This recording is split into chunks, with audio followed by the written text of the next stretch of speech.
What is going on? I'm Zedmont. Today we're going to do a review replay deal. Now, I almost never show operation replays, but I have two accounts that are in random task forces. I literally just join a random task force, leave them there for a week or two, depending on how the task force is. And I came across this pinned message, and it says, I am only to say this once, and I mean it this time. Do not use only laser tanks and ops, or I will boot you. All caps. Of course, it's all in caps. That task force, I am not going to show an attack in, but in this one, we are going to use laser tanks. And why are we going to use laser tanks? Because they're awesome. Now, they're not awesome on every operation attack, but I'm going to show you some replays just to show how ridiculous and powerful these things are. So don't be like Jay McGee or whatever his name was. Do consider using them, and I realize that was in a 50-member task force where they have failed operations with 50 members and only 35 attacks, so they're dealing with some other pressures. Probably some players just attacking willy-nilly, throwing tanks towards boom cannons and stuff like that. Now, first, note, I only have one level 24 boat on this account, as you can see, only at 309 victory points. I literally log in, I destroy some NPCs, look at that, and then I attack the operation. Like, I don't use this account more than 2 minutes a day. That is why its victory points are so low. Someone out there is going to say that I'm a noob or something. I'm okay with that. 3 GBE statues, lots and lots of damage, and a troop health statue. Would be a good crab account, except for the fact that I don't have time or energy for crab on more than one account. So I like to use this account because you end up farming lots and lots of gunboat energy. I used to have 1 GBE on this account. That wasn't really cutting it, so when 12 statues came out, I moved onwards and upwards. So doing complex with 1 GBE statue was a very, very good time. Anyways, I'm going to attack Paradox. Why Paradox? Because that is the only untouched base on this operation. We're going to click the hack button.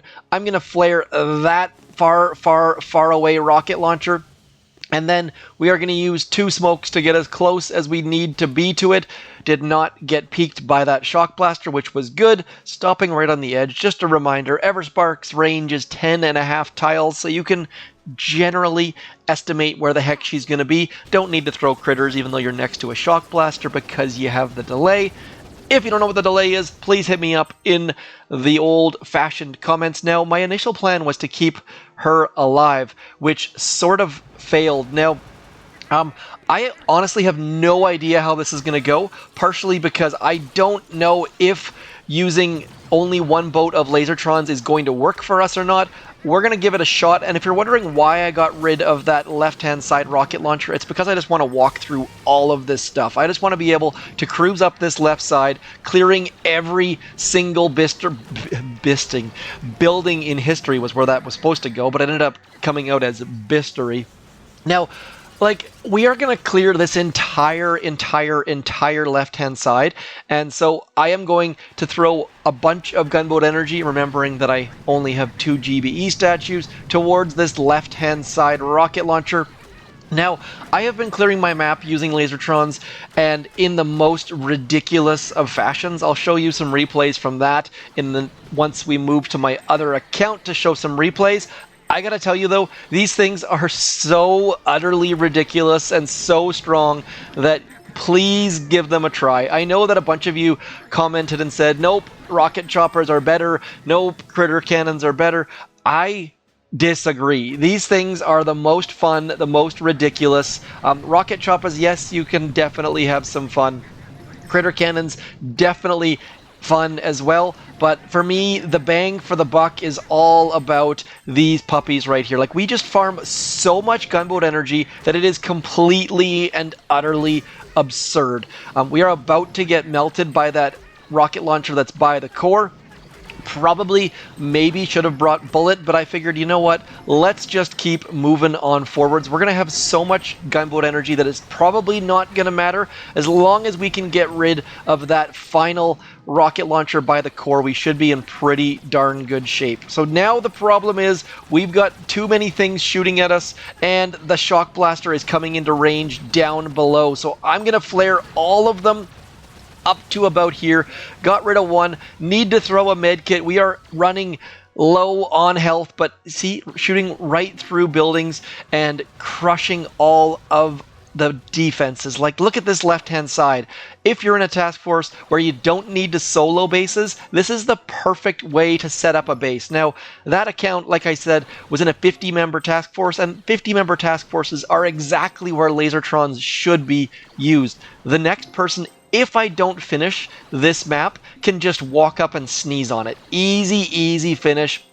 Paradox, typically not done in one attack on many task forces. I would say the average task force probably takes 2 attacks. So if we can get this down in 2, all the better. This is an unboosted attack, just casually crushing all of the defenses that are nearby. We have taken down 78 buildings so far, and likely, maybe, just maybe, we'll finish this base off. Just a note, every building you destroy does damage to the core, so if I could move my laser tanks to about here, probably would do better because we'd get rid of all of those sniper towers and flamethrowers in behind the core.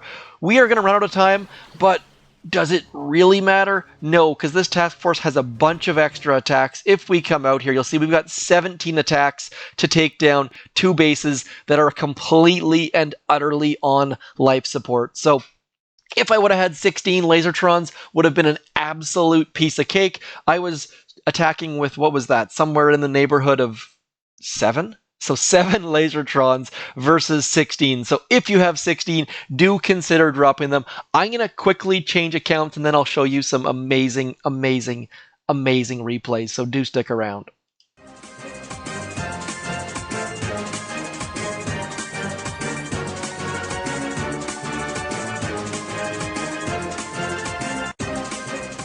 Okay, we are back in action. I am using Gung Ho. If you've never seen my Gung Ho video, this is advanced Gung Ho. The old-fashioned Gung Ho was 7 boats of heavies with 1 boat of Zookas. Utterly ridiculous, but you'll notice that I've got the warrior damage and the heavy health. This is how I've been clearing my... You know what? I'm not even going to show you a replay. I'm just going to drop my troops and show you exactly what I've been doing. Now, I have a challenge for you at the same time. If you can get the 88 gunboat energy second wind, please send me a screenshot. I have gotten the 78 gunboat energy. I have gotten the 68. I have not gotten the 88. All I'm doing here is dropping heavies, dropping 2 Lazortrons in behind it, and then clicking the second wind button and clearing my map in the most ridiculous fashion possible. Now, I don't recommend this if you don't have a big boost on or if you don't have instant training, because you're gonna lose a ton of troops, but I just wanted to show how utterly ridiculous this attack strategy is and how strong not only Lazortrons are, but how strong these tribes are. Extra gunboat energy, see, getting that 68, can get the 78 with a few more buildings, but I have yet to get the 88. So clearing map just like that, I can't think of a more ridiculous way to do it. Maybe we could mix in some cryoneers, but Lazortrons just utterly crushing the bases. Now that I've shown you that part of it, I'm going to quickly, let's destroy some NPCs here just to get some more goodness coming to my map. That is done. Notice that did not get all the levels of Hammerman because my base, the trees make it impossible to get a good base. And I know that I probably should get rid of my trees, but I absolutely love my trees. If you're looking for how to grow trees, check the cards above. I've got those as well. We are going to start with last operation. You'll notice Strategize in 2. Anytime you can get Strategize in 2, it's a good time. We're going to start with George's attack because it was an absolute masterpiece. So Strategize, fewer rocket launchers. I thought these were extra. Extra rocket launchers in behind makes this a little bit more difficult. Shock blaster at core, also a little bit more difficult, but machine guns on the right-hand side. This is the key here. If those were boom cannons, George's attack wouldn't have gone quite as well. So he gets some rifles out there. Rifles jobs are literally just to get shot in the face. All they're doing is protecting the laser tanks, because when you drop them on Strategize, they can get shot by those cannons. And then look at this. he is just clearing literally everything. You'll notice that they also clear mines. That is one small detail that many people might forget about Lazortrons. Another detail is they do friendly fire. I will show you my attack in a second. My attack was average at best, and I murdered all of my troops in the process. So that is something to keep in mind. Now, one thing, when I say they do friendly fire, they only do friendly fire after what they're shooting, much like on Cooker. So all of these laser beams that are going above Bullet are not doing any damage to him. So that is not a concern whatsoever. George comes in, gets these shields on the left-hand side, then pulls out like a boss and comes over to this right side, still going. Look at Strategize. Completely and utterly crippled. So again, machine guns on the right hand side instead of boom cannons definitely gave him a little bit of boost there, because they can just stand off and get more and more gunboat energy. And then Bullet coming in like a boss, clearing all of the rocket launchers on the right hand side and the shock blaster. Look how ridiculously good these troops are. And this dude up here is saying don't use them. Cleared Strategize, almost soloed Strategize. Now that's a very big asterisk next to almost, but just absolutely beastly goodness. I will show you the next attack in just a second here. Okay, we switched operations. I opened Humble Pie with a full boost. You might have watched my video yesterday. I had no boost for that. For this one, we have a full boost. So what we're doing is using critters to clear mines. Yes, I know I always say not to use critters to clear mines, but I don't care about the delay in this case because the rockets are way back there, and I'm going to try to get inside these rockets' blind spot. You never quite get all the way in though, so I shock those back ones, throwing some critters to distract those shock blasters, and this is where the murder starts to happen. So typically, you bring your Zookas out, your Zookas give you a little bit of extra oomph, and then they're all dead. So that did not go quite as planned. Using our gunboat energy, that's why I use critters to clear mines, because I wanted to save my barrage for those back rockets. And then at this point, I am using Second Wind. The reason for Second Wind is I want to get them to clear some of those mines for me. That is what those Zookas are for. And then we are just going to clear all of this stuff bit by little bit. Definitely not even close to as good as George's attack, but still, we managed to get all this right-hand side basically cleared out, which will mean that we can bring in a second attack, maybe a third attack, and clear the core and finish. So Humble Pie in 3, a good time. What to show you next? I'm going to quickly scroll through these attacks, and then I'll show you whatever the heck I can find. One more thing. Okay, last attack. And again, this is Forlorn Hope, by the way. I don't think I mentioned that. This is not Milk Run. This is the second most difficult operation in the game. I'm going to show you Keone's up open on Cooker, just because this is old school. Just because we have the Lazortrons doesn't mean you need to use the Lazortrons. This attack has historically been Zookas, then all of the Scorchers came out, and everyone has used Scorchers from then on. Keone says nope to that and brings out the Zookas. Gets peeked there a little bit, which definitely puts him in a little bit of danger, but this is all of the fun. I'm going to show it in 1x mode in case you've never seen it, in case you've been living underneath a rock somewhere. Perfect Zooka locations. You'll notice that these rockets on the outsides have been marked, putting all sorts of damage on them, so the Zookas clear the far ones first. Then he just sits right in the blind spot of all of them. As those shocks expire, perfectly timed smoke. 1, 2 more smokes. Now, this laser right here wants to melt his face. He wants all of his Zookas to just melt into that next little spot. So he knows this, of course, because he's a veteran. Throws that perfect shock out there. Shocks 4 rocket launchers. Clears all of the rockets. Clearing.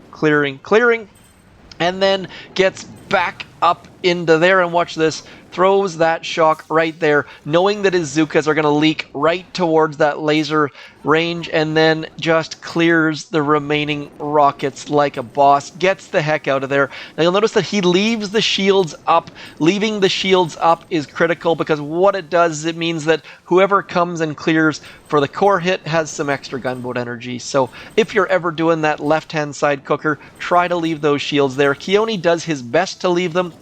It isn't super critical, but the core hitter will definitely thank you. So full ring done by Keone. Notice he also clears the mines, leaves the shock mine. Level 3 shock mine definitely makes things more interesting, but that is my operation attack of the day. Showing you all sorts of good fun using Lazortrons. Do throw them into operations. Don't drop them in front of boom cannons unless you're going to drop a couple boats of rifles first, or possibly bullet.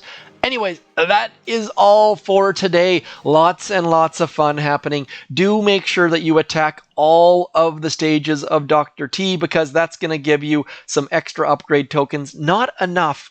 I have still pushed back against the dev team. We need more tokens. Get those upgraded. We need to be able to max these in a week because they're gone after a week. So anyways, that is all for me. Hopefully you are having a ton of fun with Lazortrons. If you have an operation attack that you have to show me, that I have to try, please hit me up in the comments. Otherwise, for those of you who have waited this long in the video, if you have kids, please throw a Santa emoji in the comments down below. I am going to be your kid's Santa. I am going to send you a Boom Beach secret box full of good stuff. I've got one sitting here with your kid's name on it. I'm going to do that draw very soon so that it arrives in time for Christmas. Please, only if you have kids. I will do more for those people who don't have kids, or who are kids. Now, I'll say if your kids are under the age of 13, just to give those super young kids who get so excited about Christmas a little bit extra. My kids are my oldest son starting to lose a little bit of that Christmas magic. I figured I could pass some of his magic along your way. So if you think that sounds awesome, please consider throwing code ZMOT in your creator boost. I don't care where you are in the world, it will get shipped to you absolutely for free, no cost for you, hopefully arriving before Christmas. So do throw a Santa emoji down there in the comments. Otherwise, that is all for me. As per always, thank you for coming in, hitting me up in the comments, all that good stuff. I shall talk to you soon. Thanks for coming in. I'm ZMOT. Peace.